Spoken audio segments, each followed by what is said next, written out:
Hello and welcome. You're watching To The Point. Tonight we discuss the constitutional controversy in Goa.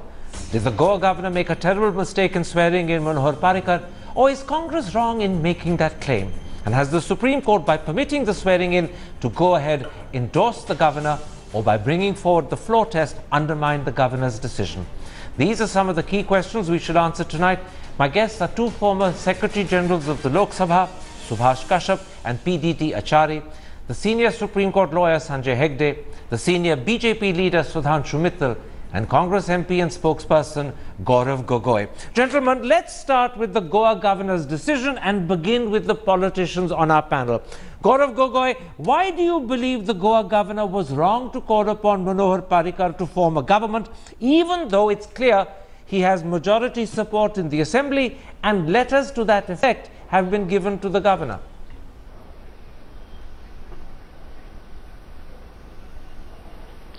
Karan, when there is a result like the one that has come up in Goa, in which the people of Goa have clearly chosen the Congress party over the BJP, Congress was only 4 seats short of claiming majority, while the BJP is 11 seats short and its own chief minister had lost. So the governor in its own right can interpret that the results of the Goa election clearly state that people of Goa have chosen Congress over the BJP, and using his power of interpretation should have basically started a round of consultation with the Congress party first. And the fact that this round of consultation was not sought seems to, reflect a certain sense of unfairness on part of what our institutional heads need to do. And this is what the Congress party has been saying. Let me, Mr. Mittal, put the opposite question to you. Why do you believe the governor was right to call upon Manohar Parrikar and not to give Congress the first chance to try and form a government, particularly when Congress is, in fact, the single largest party?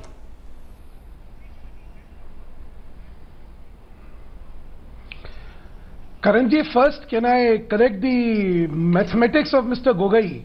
Mr. Gogoi said BJP was short by 11. Mr. Gogoi, we had 13 members and cross halfway mark is 21. So that's not 11 short. Okay. But let me come down to the more substantial question. Karanji, there is a hung assembly, a fractured mandate, in which people supportive of BJP are in majority along with BJP on the floor of the House. So if that is the situation, what should the governor do? Let me read out the numbers. 13 BJP, 6 Maharashtrawadi Gomantak Party, 3 Goa Forward Party, 1 independent who was supported by us, and 2 other independents. 3 MGP actually. This is 22. 21 is what is required to form a government. That's what I said, 3 MGP, Naji. I said 3 MGP. Okay. 3 MGP, 3 Goa Forward Party, then, nahi ji, 3 hai na, 13, 3, that makes it 19, 3 independents makes it 22, 1 NCP, that is what makes it 23. But this kind of a support, if the chief minister, if the man approaches the governor and says, in a house of 40, I enjoy the support of 23 people, here is the letter of support which is subject to verification. What should the governor do? Okay. Governor should say, no, I will not call the person who has the majority by express letters. I should call Congress. All right. No, Mr. Kashyap. And look at their own instances. Mr. Mittal, you've made your point. The history. Mr. This Mittal, is what. Let's not bring polemics into it. You've made your point. You've got the majority. That's your claim. Let me at this point bring the experts in. First, Subhash Kashyap. Dr. Kashyap, Article 164(1) of the Constitution says the Chief Minister shall be appointed by the Governor. Article 164(2) says the Council of Ministers shall be collectively responsible to the Legislative Assembly of the state. In other words, they need to have a majority there. Now the question is, does the Constitution define the basis on which the Chief Minister is appointed, or can the Governor choose anyone who he believes commands the majority of the House?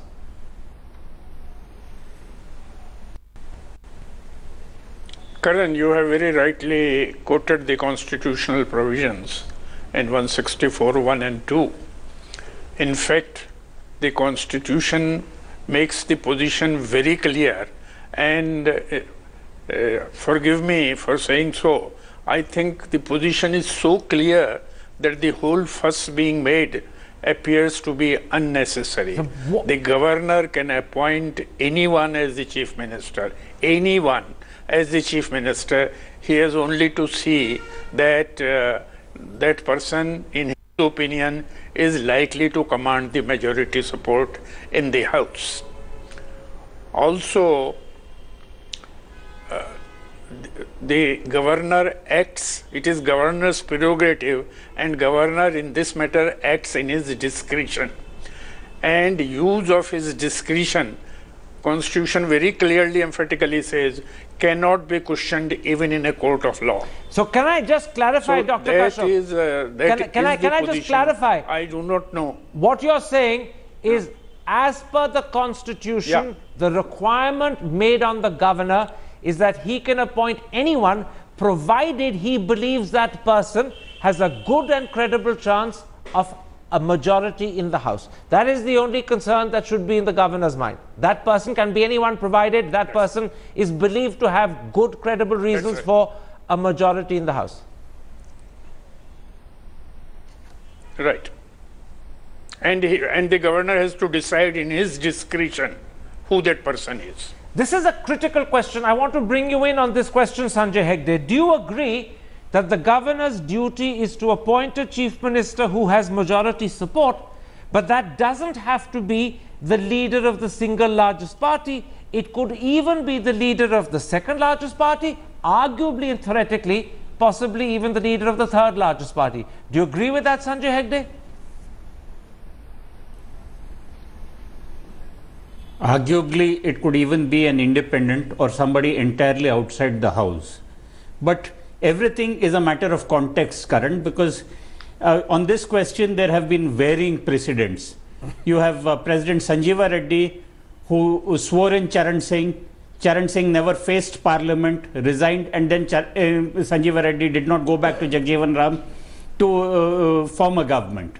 On the other hand, you have the precedent of President Shankar Dayal Sharma, who invited Atal Bihari Vajpayee to form a government despite the as the single largest party, despite the others very categorically telling him that there was no way that it would support him. That government lasted for 13 days. Now, the basic thing that has to be seen is that the process should be seen as fair. The governor or the president, whoever it is, should normally engage in consultations, and unless a verdict is so clear that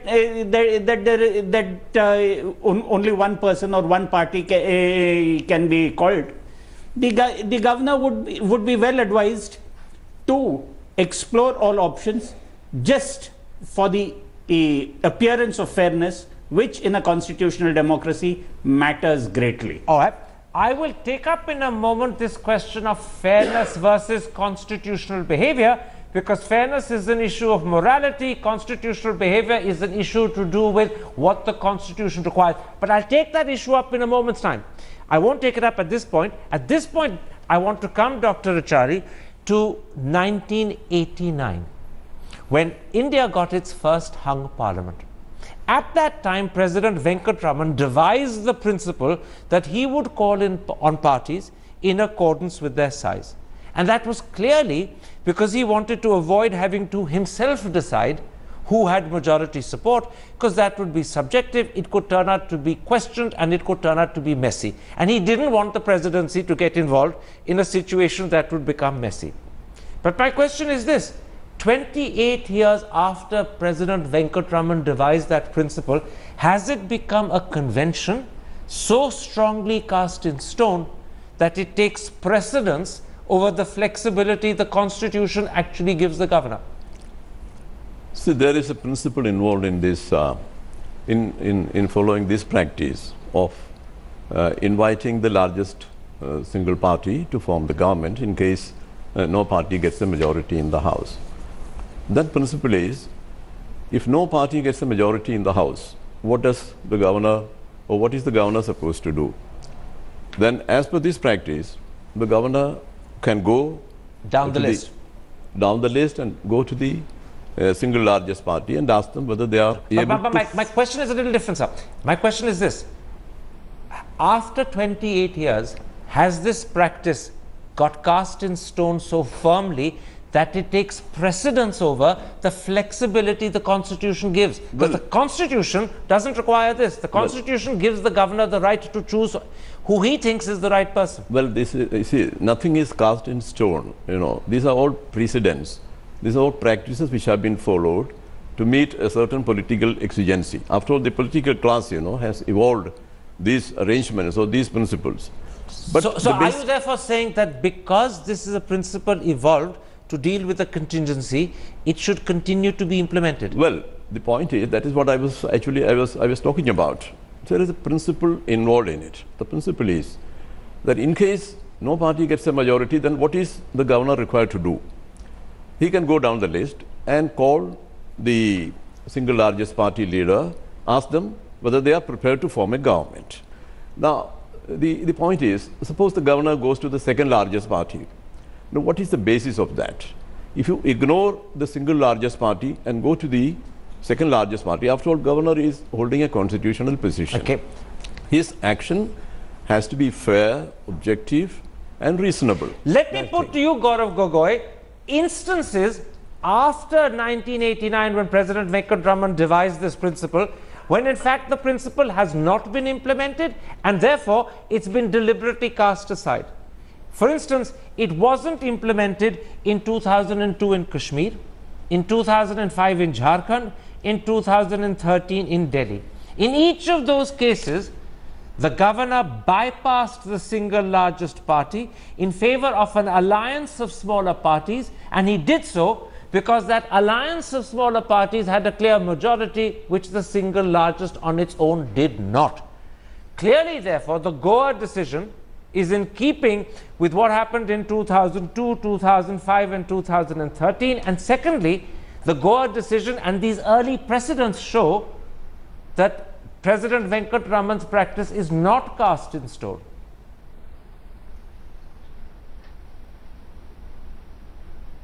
Well, Karan, as the eminent legal experts have said, that there are contrary legal precedents on this subject. Even in the past elections where there's been a fractured mandate, there have been precedents in which the head of the state has called the single largest party, and there have been precedents in which the single largest party has not been called. For that matter, these Delhi Assembly elections, the recent one, BJP had the highest single largest party but could not form the government. Yet they were still invited to at least come and prove the numbers, which they declined to do. I feel every election should be identified and studied separately, and in this particular case, now if the people of Goa are so unhappy with the BJP government that they have voted out the Chief Minister of Goa, clearly that shows the mood of the people of Goa. And the governor has two functions. One, in his series of consultations in which he is trying to interpret what is the best way forward for the direction. The series of consultations should begin with the single largest party. Okay. Let them come, prove their numbers. If they cannot prove their numbers, then it can go to the second largest party. But the single largest party in Goa was completely ignored. And second, the interpretation is that whichever government comes, whichever party forms the government, they can form a stable government. Surely, the BJP party with his own chief minister voted out, faces severe anti-incumbency in this state, okay. And this ragtag coalition of small, parties cannot go on to provide a stable party because the people of Goa have rejected the BJP. Okay. So, on both sequence of consultations and understanding the people's mandate, the governor could have chosen to invite the single largest party for consultation. Sudhanshu Mittal, the truth is that there are precedents that argue both ways. There are some precedents that say that the Venkataraman principle should be adhered to, and it has been many times. That is why, in fact, Atal Bihari Vajpayee ended up Prime Minister in '96. And then there are precedents quoted by Arun Jaitley from 2002, 2005 and 2013, when in fact the Venkataraman principle was ignored. So let's move away from precedents and let's take up this question of context and fairness raised by Sanjay Hegde. And I admit at the beginning that when you talk about fairness, you're talking about a moral issue and you're pitting it against constitutional requirements.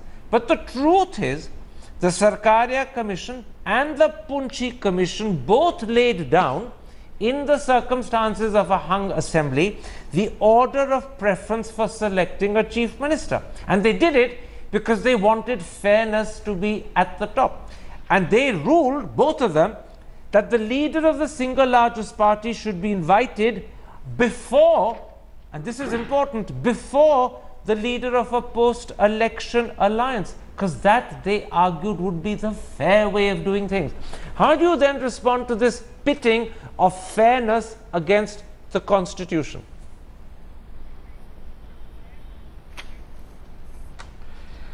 Karanji, since Sarkaria Commission is the touchstone of these recommendations, I think, let me read out what Sarkaria Commission had recommended.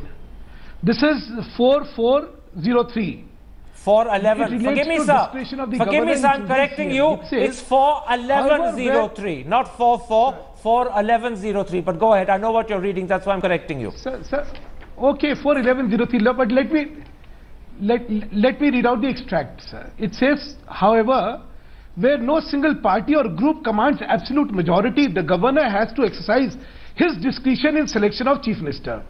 In such a situation, the leader of the party or group, which in so far as governor is able to ascertain, has the largest support in the legislative assembly, may be called upon to form the government, leaving it to the assembly to determine the question of confidence.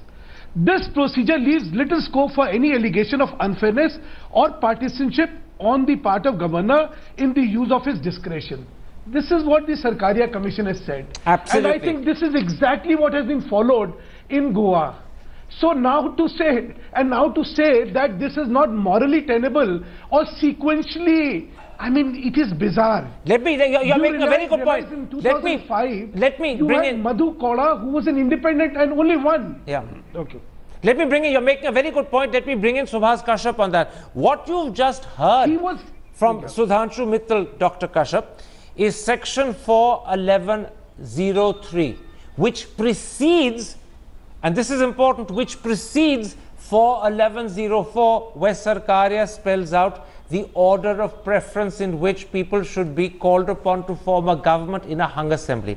And therefore, because it precedes that list of preference, presumably it is dominant and more important than it. Would you agree with that interpretation, that that which precedes must be given greater importance than that which follows? I think it is only a half-truth. The Sarkaria Commission report is before me. If you allow me, I will like to read it in my own way. It says, in choosing a chief minister, the governor should be guided by the following principles. And the very first is, the party or combination of parties which commands the widest support in the legislative assembly should be called upon to form the government. That is the first preceding part. And that is The exactly second what part, happened in Goa. which follows. And which that is what happened in often Goa, being- isn't it? Yes. This is exactly this, what I read out, is being followed in Goa. The second part, which is being cited by some people about the largest single party, there it says, if there is no such party, the governor should select a chief minister from among the following parties or groups of parties by sounding them in turn in the order of preference indicated below. Now it says, number one, an alliance of parties that was formed prior to the election. Number two is, and kindly listen to it carefully, the largest single party is taking a claim to form the government with the support of others, including independents. That second Was this half done in wasn't Goa? there. No. I'm stopping you again, Dr. Obviously, it Kashyap, is because not the merely- important point is that second half second half wasn't there. wasn't so. The largest not single merely the party in single Goa largest was party. not staking a claim Yeah. to the support of other parties because it wasn't able to show the support of the other That's parties. right. So, isn't that right? That's right. Let me then bring in Sanjay Hegde, because Sanjay, you raised That's right. the Yeah. critical question of context and fairness. And I want to put 2 points to you. Fairness is a moral issue, and you're pitting morality against the constitutional flexibility given to the governor. More importantly, in the specific case of the Sarkaria recommendations, it says that the preference is given to the single largest parties taking a claim with the support of other parties. But that second part does not apply because Congress does not have the support to other parties. In fact, A, Congress didn't stake a claim, and B, it didn't have the support of the other parties to support its claim. Those other parties were supporting the BJP. So even here, the context in which the governor decided does not necessarily, as you're saying, pit morality against constitutional flexibility. See, there are two things, Karan. I don't think that fairness is alien to the constitutional scheme. Fairness is built within the constitutional scheme. That's the first thing. And we are always taught that listen to the other side. Give everybody a hearing before you come to a decision. Here, what seems to have happened, you're right, as far as the numbers go, the numbers seem to be stacked one way and not the other. But you must also look at where do those numbers actually come from. Those numbers come primarily because of 3 MLAs of a party who campaigned totally against the incumbent government and now are going to support that government, notwithstanding the fact that the political party doesn't want them to. There are all kinds of texts and contexts in which a decision has to be taken. And most importantly, the decision has to satisfy the people of the state. Because after all, what is politics except service to the people of the state whom you claim to represent? Okay. Now, we have recently in Tamil Nadu seen a governor sitting on a recommendation where all the MLA, the majority of the MLAs wanted one person to come in. That governor did not do it. So all that I am saying is that whoever is the governor must be seen to have done a fair job. And listening to everybody was in the interest of the political scheme. I want to bring in very quickly Sudhanshu Mittal to answer one particular point.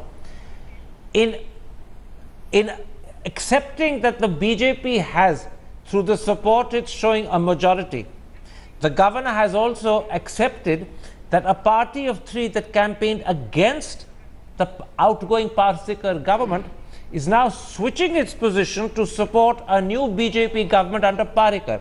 And that is a U-turn in terms of what that group of 3 MLAs stood for when they were campaigning. Surely, in deciding whether the BJP has a legitimate claim or whether he should first consult the Congress because it has more seats, and also because the BJP has been reduced to second, surely this should have been a factor the governor kept in mind. That would have been fair and proper. Not keeping it in mind makes the governor's decision, although within the parameters of the constitution okay, nonetheless questionable.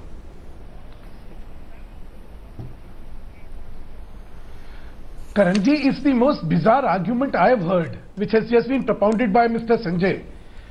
Can you imagine that the parties which contested against BJP also contested against Congress? In their campaign, they said no, BJP should not be there, and in the campaign they said no, Congress should also not be there. I don't think in their campaign they said no, BJP should not be there, but we are welcoming Congress. What kind of an argument we are propounding? What kind of an analogy are we giving? These are people who fought against BJP, they fought against Congress. In fact, they said we are the best people, elect us.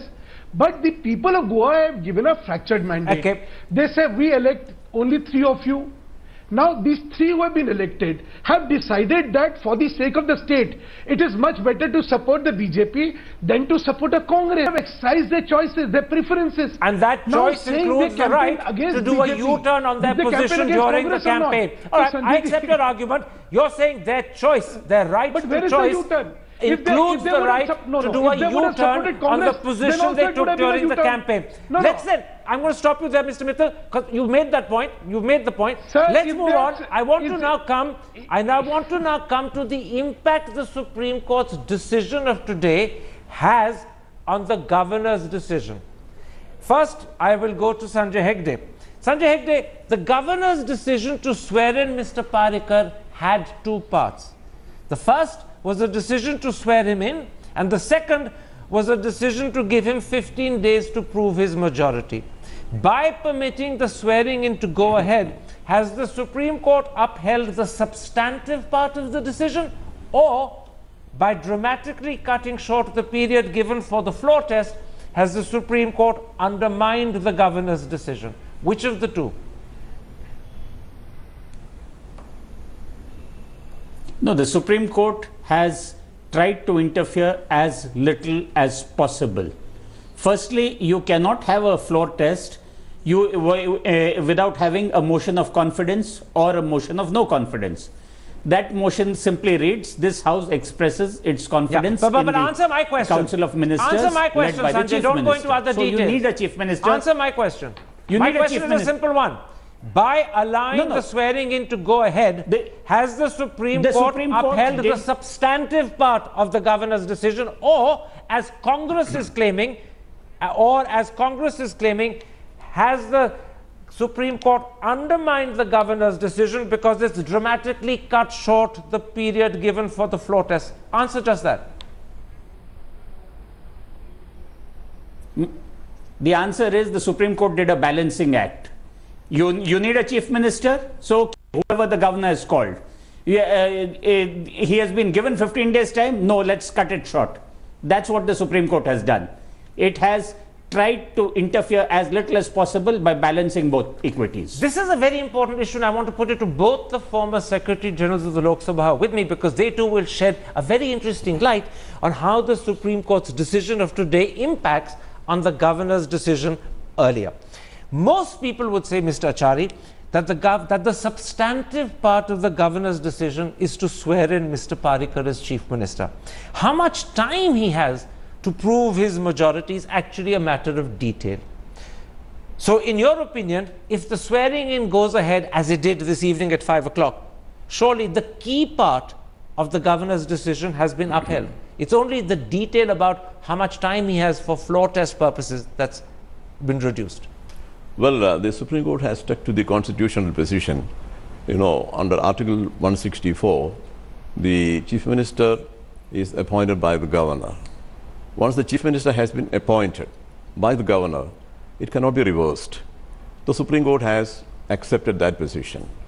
And now, the other question is, how much time should be given to the Chief Minister to prove his majority on the floor of the House? That has been shortened. Well, that has been shortened because, but would you agree that that is a technical detail? The main part was the appointment. That's okay. How much time you have is a matter of detail.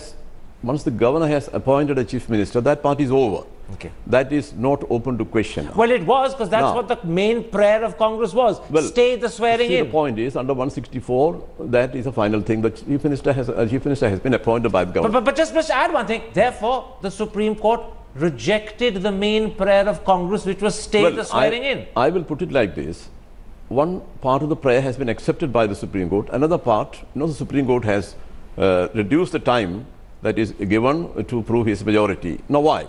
We know why. Let me bring in Dr. Kashyap. Dr. Kashyap, I'm going to rephrase the question, because again, this is a very important issue. The main prayer that Congress had before the Supreme Court was to stay the swearing in. If that main prayer had been accepted and the swearing in stayed, the question of how much time Mr. Parikar had to prove his floor test wouldn't even have arisen, because he wouldn't have been sworn in. Therefore, if the main prayer, stay the swearing in, is rejected, would you also accept that this means that the Supreme Court has upheld the substantive part of the governor's decision? Reducing the amount of time for the floor test is just a detail. I agree with you, Karan. I fully agree with you, Karan. The substantial part of the prayer has been rejected by the Supreme Court. The prayer was for staying the swearing-in ceremony, that has been rejected. Now, even in regard to the second part, let me look at it from the procedural angle. Once the House meets, supposing in this case 15 days time was given, but on the very first day, if the government does not bring a confidence motion, at any moment on the very first day, government can be defeated. For example, on the speaker's election, it can be defeated on any motion. And so the spirit of giving certain days is that within a maximum period of 15 days. That is the outer limit. Quite but right. it has to be done as early as possible. I take your point. And even to the BJP, I think it is more suitable. It is more beneficial for the BJP also. Well, let's not veer into politics. Let's stick as experts. Let's stick as experts to interpretation of judicial and constitutional positions. Let's not veer into politics. Gaurav Gogoi, in its comments, and I accept they were only comments. Gaurav Gogoi, in its comments, means it has to be done at the earliest absolutely, possible. I accept that, sir. I'm moving on now. I accept that. Gaurav Gogoi, in its comments, the Supreme Court judges also raised critical doubts about Congress. They asked, if you had the numbers, why did you not go to the governor's office with letters of support?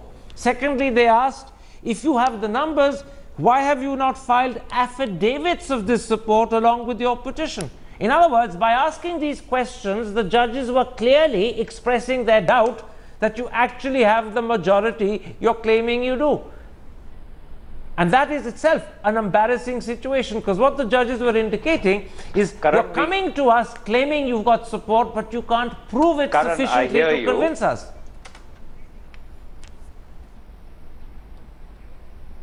Karan, I hear you, but as you've started, we cannot go by observations, we have to go by the judgment. Now, if the Supreme Court has ruled that there should be a floor test and a floor test should be held immediately, that addresses the main prayer of the Congress party that this government does not have the majority. That is why we are saying that prevent the swearing. Delaying the swearing is based on the assumption that this government does not have the requisite numbers, which the Supreme Court has addressed by ordering a floor test immediately and going by constitutional precedents. To go back to an earlier point, you made an assumption that the Congress party did not stake claim. Now, I think that's a very false assumption and a very biased interpretation. But you didn't. Because the Congress party was never invited. But hang on a second, Mr. Parekar wasn't invited. He went of his own volition. The Congress party was not invited. So just a moment, Mr. Parekar wasn't invited. He went of his own volition and he took with him letters of support as well as the physical presence of people who would support him. You did not stake a claim. You may have been waiting to be asked to stake a claim, but that I suspect was mistaken politeness on your part. As you said, we have to follow legal norms. We cannot go by the theatrics. We cannot go by the overnight meetings. We have to follow legal norms. And as Precedents say, Gaurav Gogoi, there is no legal norm that determines whether you stake a claim or whether you're invited to stake a claim. You're creating a legal norm where none exists. You're confusing the audience by talking about legal norms that don't exist. But let me bring in Sudhanshu Mittal, because the accusation made... I'm bringing in Sudhanshu Mittal because the accusation made by Rahul Gandhi is that A, the power and office of the governor was misused, and B, and even more importantly, money was used. Money was used to steal the election. That's the accusation made by Rahul Gandhi today. Respond to it. Have you purchased those 3 MLAs who campaigned specifically against the BJP government, and is that why Sudhanshu Mittal, they changed position? Gaurav Gogoi, let someone else speak. Gaurav Gogoi, that is a question to Sudhanshu Mittal. That is a question to Sudhanshu Mittal. It's your allegation I'm putting to him. Has money been used to get MLAs to change their position? Can we have a decent debate? Now, the first has already been settled by this house. Saying what Mr. Rahul Gandhi said was completely absurd. The second is Now, as important. far as the second is concerned of purchasing MLAs, I reject it outright. And I expect Mr. Rahul Gandhi to say it because that's his history. The only two prosecutions which have gone into purchasing of MLAs for saving government have both been against the Congress. That the Goa forward MLAs campaigned against the BJP only to then end up joining and supporting a BJP government? How do you explain that? Most people think money did it. What's your explanation? Karanji, first two instances I have to quote and you will not interrupt me on that. The JMM bribery case was to save the Congress government, where money was given to MPs. So I'm talking about 2017, not 1993. Again, which is now in court, which was there to save the... Acha. Now 2017. Now let me talk to 2017. Now, Goa Forward Party campaigned against Congress also. So, when they campaign against Congress, they are entitled to take a U-turn and say we will support. But if they support BJP, then it is purchased. All right. If they were to support it Congress, all then it would be on which direction the U-turn is going. That's a very good moral principle. The legitimacy for U-turn depends upon the direction in which the U-turn is going. Very quickly before I take a break, Mr. Achari, let me put this to you. There's every likelihood that after the Supreme Court decision of this morning, which upheld the appointment of Parrikar as Chief Minister, although on his own, this was only the leader of the second, not the largest party, there's every likelihood we'll see the same happening in Manipur too. The same principle could be applied by the governor there. Now my question is simple. Would a repetition of Goa in Manipur, in your eyes, compound the damage and therefore make matters even worse? Well, my basic position was that as per the past conventions, certainly the single largest party should have been asked whether they can form a government. Yeah, but that we know. I'm now asking a different question. If Goa is repeated in Manipur, will it compound matters and make matters worse? I'm applying the same principle to Manipur also. So will the situation become doubly worse? Well, see, that I cannot make any comment on that. Why can't you? The point is... I'm asking you to make a value judgment. Why can't you? No, the point is, I have already made it very clear that the governor, certainly in line with the past precedents and conventions, should have asked the... Yeah, but that we know, sir. You're repeating what you said. I'm asking a different question. If Goa is repeated in Manipur, will we end up with a situation that is doubly worse? But the same situation... So does it mean it will be doubly worse? Yes. Two mistakes are worse than one. Okay? Eventually you do agree. Eventually you do agree. Very quickly, I've got only about 2-3 minutes left. I want to turn with my two politicians to what is possibly likely to be the outcome in less than 48 hours on Thursday when the floor test in Goa is taken. Now, Mr. Mittal first.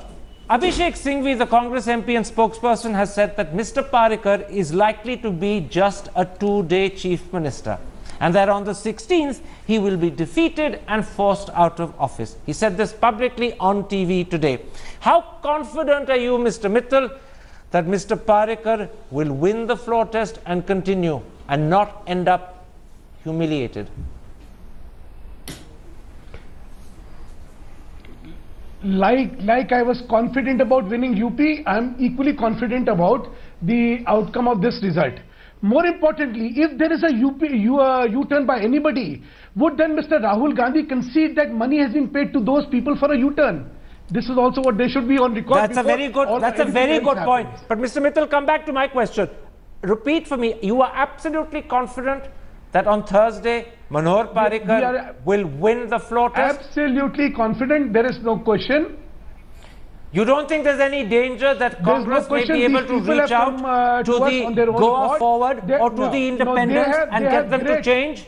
They have great faith on the leadership of Manohar Parrikar. All right. They have great faith on the leadership of Parrikar Sahab, and no amount of allurement through money or anything else by the Congress will change them, because they have the good of people of Goa in heart. All right. Gaurav Gogoi, let me put the opposite to you. If Mr. Parrikar wins the floor test, won't Congress be left with an awful lot of egg on its face?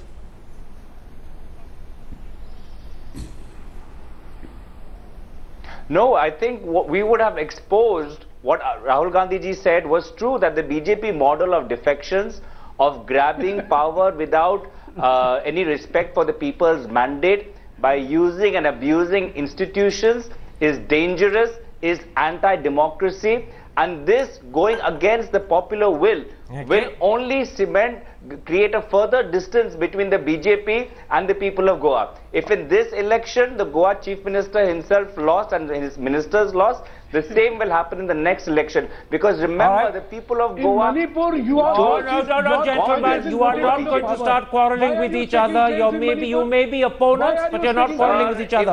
All I want to remind you, Gaurav Gogoi, all I want to remind the audience of is let's not forget 1980 when Bhajanlal, who was the Janata Party Chief Minister in Haryana, moved the entire party, the Chief Minister, the Cabinet and the entire legislature party from Janata to Congress overnight. And that's when this wholesale defection business began. But gentlemen, I'm going to get my producers to switch both your mics off. Can you please switch both their mics off? Thank you very much indeed. Mr. Kashyap, would losing the floor test prove the governor made the wrong decision in calling upon Mr. Parrikar to form a government? Or would it still be the right decision even if Mr. Parrikar fails to prove his majority?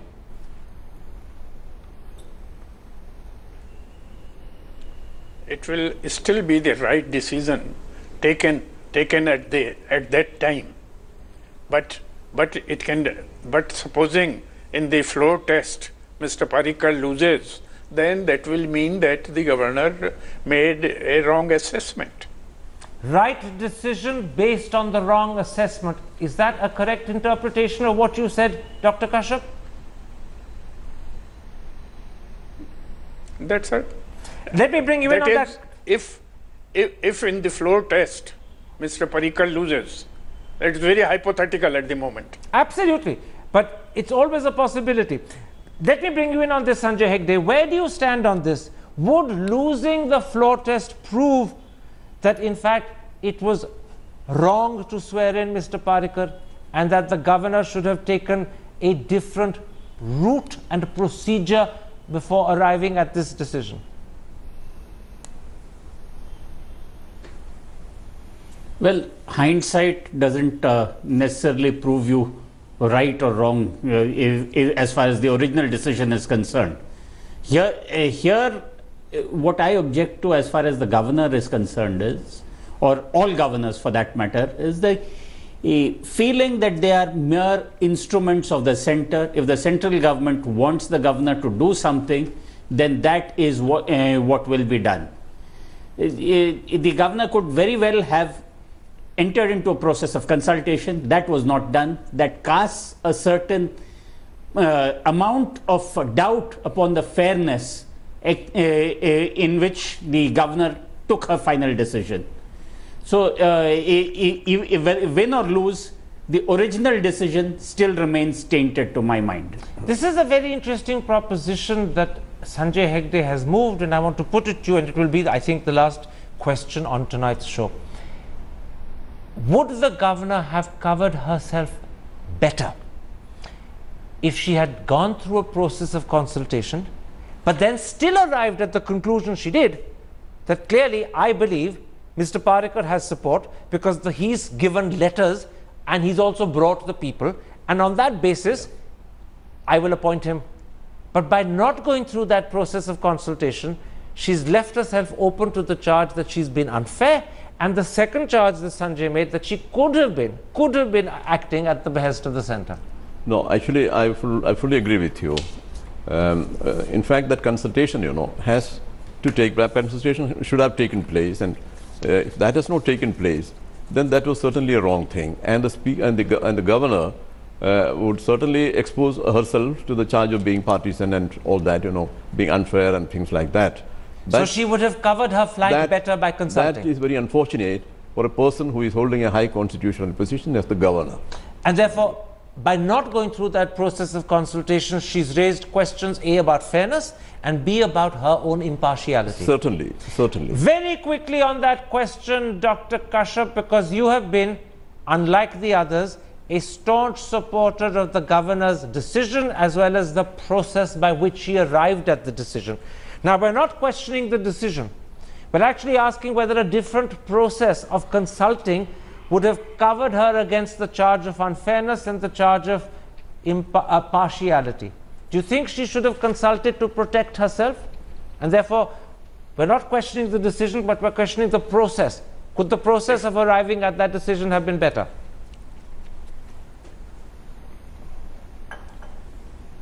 If I was in her place, I would have sent a message to the House under Article 175(2), asking the House to elect its leader, and whosoever was elected could be appointed the Chief Minister. That would have kept the governor beyond all controversy and partisan support, etc. That's a and that very is what the interesting Commission, answer, sir, and I will interpret it for the audience, because what you've done is to say there was an alternate way in which the governor could have acted. It might have ended up with the same outcome, Parrikar becoming Chief Minister, Right. but if she had adopted the process you've identified just now, she would have covered herself against the charge of being both unfair and lacking impartiality. And therefore, she could have changed the process, but still whether she possibly would have done arrived this or at the that. same outcome. So really, I don't think it's a fair debate right now. Why is it not a fair debate? The entire debate has been in support of the governor in almost every single question Because- asked. If because right at the end a few anyway, questions no, of doubt no, are raised, no, it doesn't make it unfair at all. the Come on, last- Mr. Mittal, you're being a little biased and prejudiced. The entire debate has been in allow me to support finish. of the governor's decision. Allow right me at the to end, give if you a an doubt argument is for raised that. by the man Allow who me was to give you an supporting the argument for governor. that. When you were saying doubts would not, I am saying when you say doubts will be raised, this way or that way, there will be somebody raising the doubt. All right. When you are looking at the constitutionality and the precedences, Mr. Acharya has not cited one precedent. All right. I'm so sorry. He has been the Secretary General. All right, Mr. gentlemen, I'm Acharya sorry, has only Mr. one Mittal. precedent, At this fag end, which we is can't contrary start to a what new the governor discussion. has But done. yes, The you're governor right. is only I one let you precedent make to your that. point that you think we're ending on a note of bias and unfairness. But I will point out for the audience that the person who raised that most credibly was in fact Dr. Kashyap, who was also before that most strongly and without any reservation defending the governor's position. So to say that he's unfair or to suggest he's being unfair in raising doubts at the last stage is itself, if I can so politely put it, a wee bit rich. But everyone's entitled to their opinion. That's what free debate is all about. My thanks to all my guests for joining me. This is clearly a fascinating subject, and you'll probably see the same debate regarding what happens in Manipur tomorrow or day after. My thanks to all my guests, and if you have been, thanks for watching. Goodbye. Good night.